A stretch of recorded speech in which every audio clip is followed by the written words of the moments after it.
আজকে আমি কথা বলবো শিশুদের অ্যাডোনেট হাইপারট্রফি এই সমস্যা নিয়ে। অ্যাডোনেট হলো এক ধরনের লিম্ফোয়েড টিস্যু যা নাকের পিছনের দিকে এবং গলার উপরের অংশে অবস্থান করে। সাধারণত শিশুদের ক্ষেত্রে 2 থেকে 3 বছরের বয়সের পর থেকে অ্যাডোনেটটা বড় হতে থাকে এবং 4 থেকে 7 বছরের মধ্যে এটা সর্বোচ্চ বড় হয় এবং 8 বছরের পর থেকে এটা আবার ছোট হতে থাকে। অ্যাডোনেটের এই বড় হওয়াটাকে আমরা বলি অ্যাডোনেট হাইপারট্রফি। তো এটা কতটুকু বড় হয়েছে তার উপর ভিত্তি করে এটাকে 4টা গ্রেডে ভাগ করা হয়।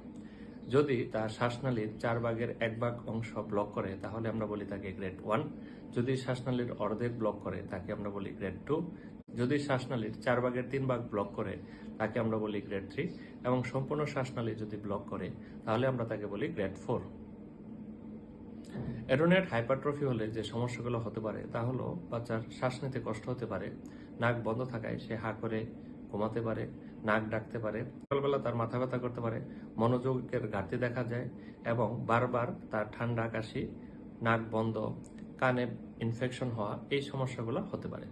বেশিরভাগ ক্ষেত্রেই অ্যাডোনেট হাইপারট্রফি ওষুধের মাধ্যমে চিকিৎসা করা সম্ভব। যদি গ্রেড 3 বা 4 হয়ে যায় সেক্ষেত্রে অনেক সময় অপারেশন প্রয়োজন হতে পারে, কিন্তু আমরা জানি যে 8 বছরের পর থেকে এটা আবার নিচ থেকে ছোট হতে থাকে। তাই অ্যাডোনেট নিয়ে ভয় না পেয়ে তার সঠিক চিকিৎসা করলে অ্যাডোনেট ভালো হয়ে যায়।